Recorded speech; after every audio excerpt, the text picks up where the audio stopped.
Assalamu alaikum dear students, I hope all of you will be fine. Today's lecture is also a continuation of the previous one in which we discussed the historical background of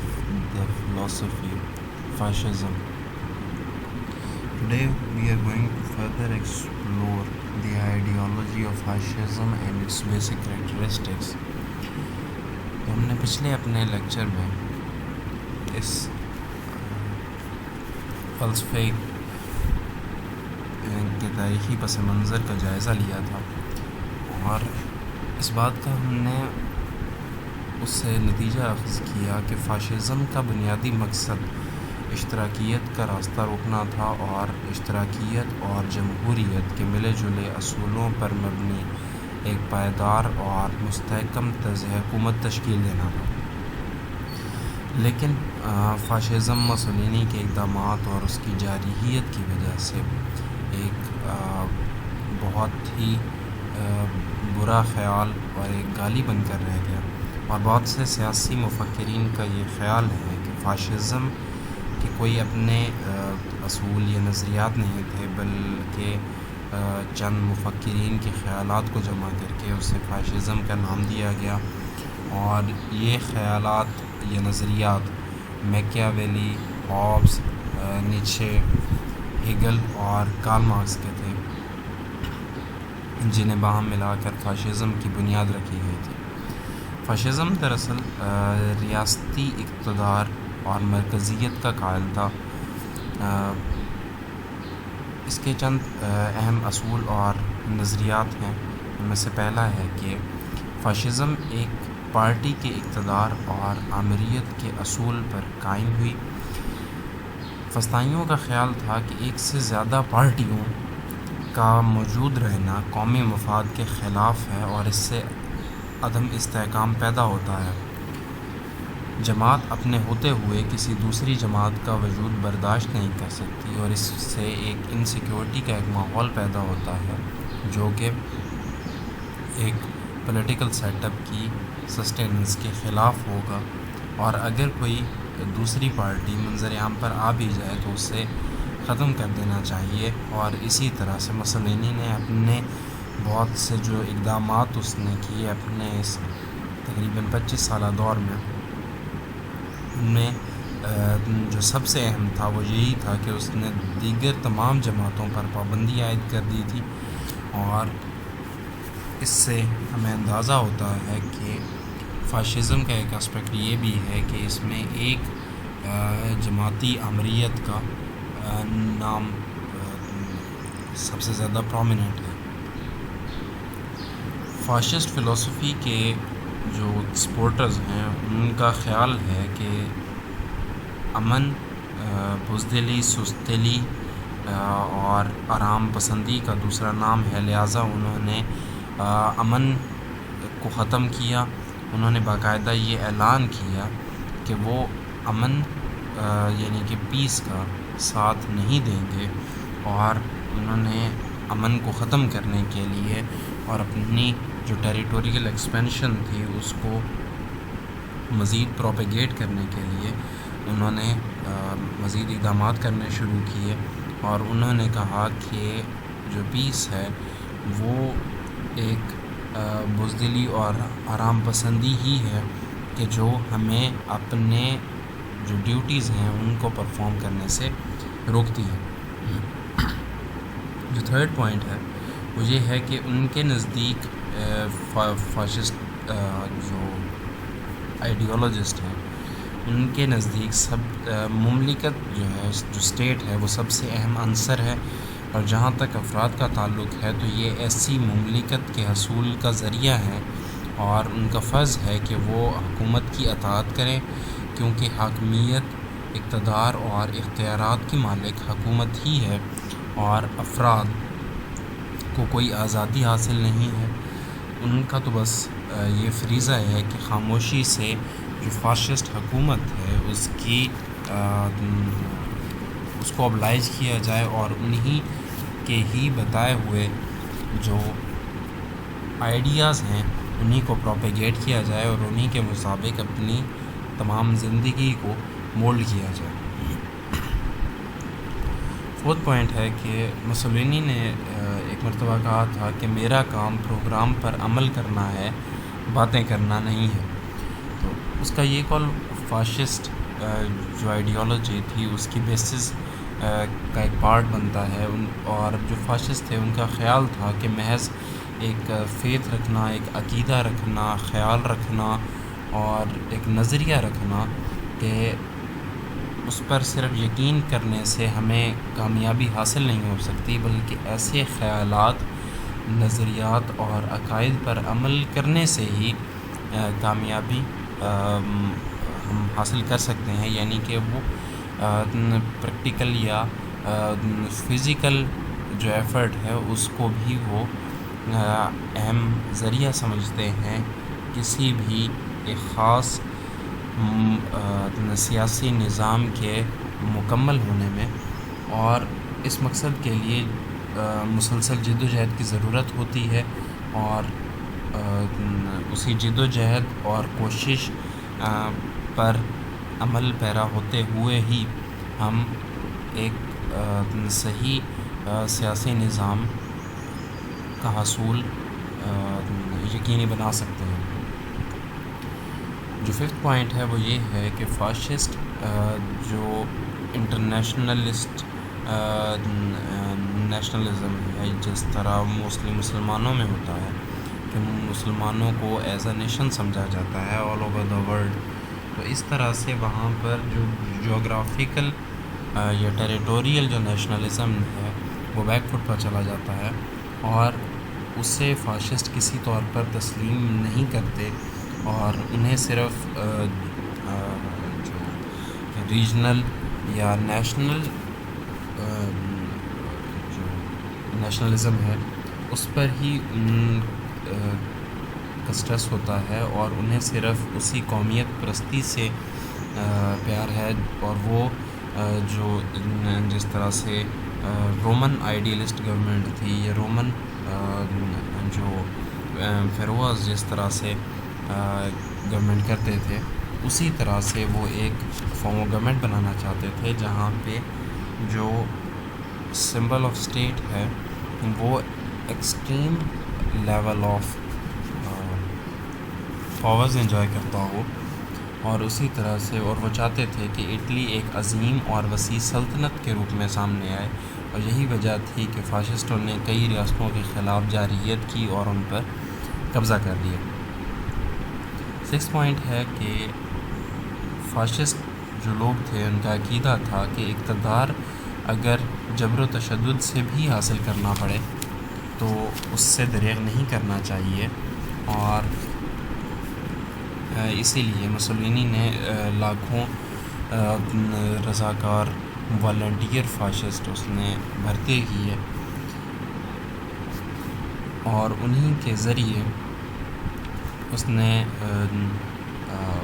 جو Roman king تھا اس کو جبر و تشدد اور دباؤ کے ذریعے مجبور کیا کہ وہ اٹلی کا اقتدار ان کے حوالے کر دے. یہی اسی کے ساتھ ساتھ اس نے جو فاشسٹ تھے اس نے ان مخالفین کو ان کی پاور کو کچلنے اور ان پر دباؤ ڈالنے کے لیے اس نے جبر و تشدد کا راستہ بھی اختیار کیا. جو سیونتھ پوائنٹ ہے وہ یہ ہے کہ فاشزم جمہوری اقتدار اور اصولوں کے خلاف تھا، اور وہ اس اصول کو تسلیم کرنے پر تیار نہیں تھا کہ وہی حکومت کرے جو اکثریت میں ہے. ان کے نزدیک انتخابات، سیاسی جماعتیں اور اکثریتی فیصلے یہ سب فضول خیالات ہیں. اقتدار کی حقدار صرف اور صرف فاشسٹ پارٹی ہے، چاہے وہ اقلیت میں ہی کیوں نہ ہو. ایٹھ پوائنٹ ہے کہ فاشسٹ قومی اتحاد اور قومی یکجہتی پر یقین رکھتے تھے. ان کا خیال تھا کہ ایسا اتحاد اور یکجہتی صرف ایسی صورت میں ممکن ہے کہ جب ایک مضبوط رہنما ان کی قیادت کرے. قومی اتحاد اور قومی یکجہتی کا ان کے ہاں تقاضا یہ تھا کہ عوام اس قائد کی بلا کسی اسے ڈیویٹ کیے، اس سے اختلاف کیے اس کی اطاعت کریں اور اس کے احکامات پر عمل پیرا ہوں، اور اگر قائد پر تنقید ہوگی تو اس عمل سے قومی اتحاد اور یکجہتی کو بہت زیادہ نقصان پہنچے گا۔ اس لیے کسی بھی قسم کا کرٹیسزم جو کہ اسٹیٹ کی طرف ڈائریکٹڈ ہو وہ الاؤڈ نہیں تھا۔ 9 پوائنٹ ہے کہ فاشزم اکثریت کے مقابلے پر اقلیت کو ترجیح دیتا نظر آتا ہے۔ ان کے نزدیک صرف جو چند فاشسٹ جو لوگ ہیں وہ ایک طبقہ ہے جو حکومت کرنے کا اہل ہے، کیونکہ وہی ملکی و قومی مفاد کو بہتر سمجھ سکتا ہے۔ ان کے نزدیک اکثریت نام کی کوئی فلسفی ایگزسٹ نہیں کرتی، اور نہ ہی اس کے غلبے کو تسلیم کیا جا سکتا ہے، بلکہ وہ اس چیز کے حق میں ہیں کہ اگر فاشسٹ مائنورٹی میں ہوں تو وہ ایک میجورٹی کو ایک ویٹو پاور کے تھرو ان کی جو پروگریشنل جو اچیومنٹ ہے اس میں وہ ہنڈرنس بھی شو کر سکتے ہیں اور اس کو فردر پروپیگیٹ کرنے سے بھی روک سکتے ہیں۔ جو 10 پوائنٹ ہے وہ یہ ہے کہ فاشزم کی قیادت ایسے رہنما کے ہاتھ میں ہے کہ جو مکمل طور پر با اختیار ہے، اور اسے ایک ڈکٹیٹر کا نام بھی دیا جا سکتا ہے، جسے اردو میں آمر کہتے ہیں۔ اس کے فیصلوں کو کسی بھی ڈیویشن کے بغیر، کسی بھی کرٹیسزم کے بغیر اور کسی بھی ہنڈرنس کے بغیر تسلیم کیا جانا چاہیے، اور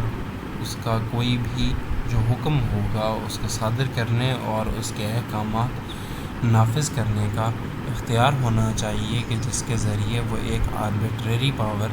ایکسرسائز کر سکے، کہ جس میں اس کو تمام قسم کے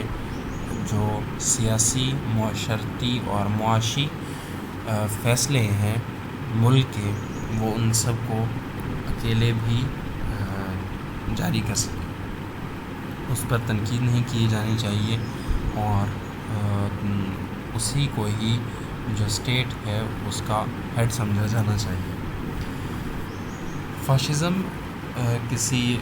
خاص نظریہ، اصول یا قاعدہ کا نام نہیں ہے، بلکہ چند مختلف سیاسی مفکرین کے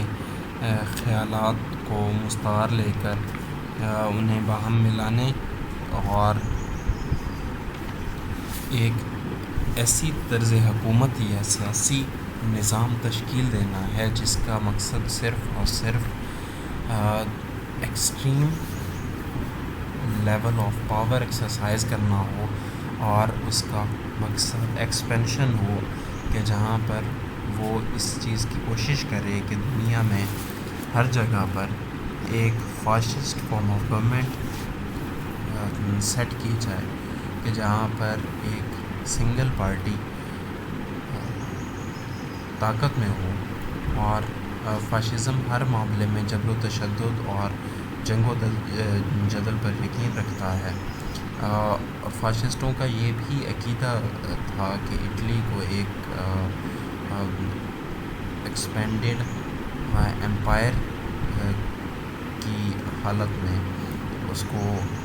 پروپیگیٹ کیا جانا چاہیے، اور اس کے لیے ورک کیا جانا چاہیے، نہ کہ ایک سنگل اسٹیٹ کے طور پر۔ اور جو سب سے امپورٹنٹ جو اسپیکٹ ہے فاشسٹ گورنمنٹ کا، وہ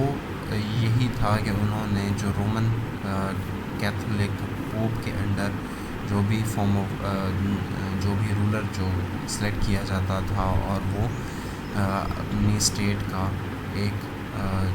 پاورفل ہیڈ نہیں تھا، چونکہ وہ جو پوپ تھا رومن کیتھولک کا، روم کا، اس کے زیر اثر وہ حکومت کیا کرتا تھا، تو اس وجہ سے جو نیشنلسٹ جو ٹرینڈ تھا اس کو کبھی بھی تقویت نہیں مل سکی، اور اس نے صرف اس کا خاتمہ کیا، اور اس کے علاوہ کسی بھی قسم کی جو پاور لس تھی اس نے اٹلی کو بہت زیادہ نقصان بھی پہنچایا، اور ریسسٹ اور جو ٹیریٹوریل نیشنلسٹ بیسڈ ایک آئیڈیالوجی پرووائڈ کی گئی فاشزم کی فارم میں، اس نظریہ نے جو اس کے اطراف کی ریاستیں تھیں، اٹلی کے اطراف کی ریاستیں اور اقوام، ان کے لیے بہت سے مسائل اس نے پیدا کیے، اور اس ایگریشن اور ایکسپینشن تھیری کی بیس پہ ان کا بہت زیادہ معاشی اور سیاسی نقصان بھی ہوا، اور 1945 تک فاشزم اپنے ہر ایک فرنٹ پر وہ شکست کھانے لگا، اور اس کا نتیجہ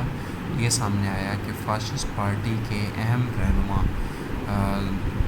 جو تھے، اس کی جو ٹاپ لیڈرشپ تھی، وہ خود ہی مسولینی کے خلاف ہو گئی اور اس سے پھانسی کی سزا ہوئی۔ Concluding remark would be that fascism اس سے بڑھ کر کچھ زیادہ نہیں تھا کہ وہ ایک اشتراکی نظام کا راستہ روک کے اور جمہوریت اور اشتراکیت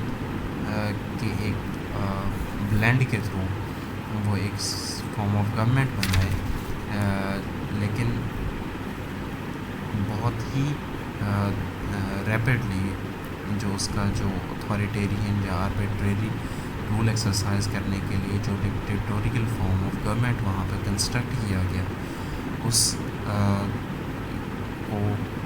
ڈسٹرکٹیو پرپزز کے لیے اور اس کو ایک ایکسپینشن بیسڈ امپیریلزم کا ایک نام دیا گیا، اور اس کو ایک شکل دی گئی کہ جس میں فاشزم ایک نیگیٹو فارم آف گورنمنٹ بنا کہ جہاں پر جو کامن میسز ہیں ان کو کسی قسم کی آزادی نہیں ہوتی۔ So this was the end of lecture. You have to provide 500 words assignment on fascism. You must submit it by next Monday. If you have any queries, feel free to ask. Thank you very much. Allah Hafiz.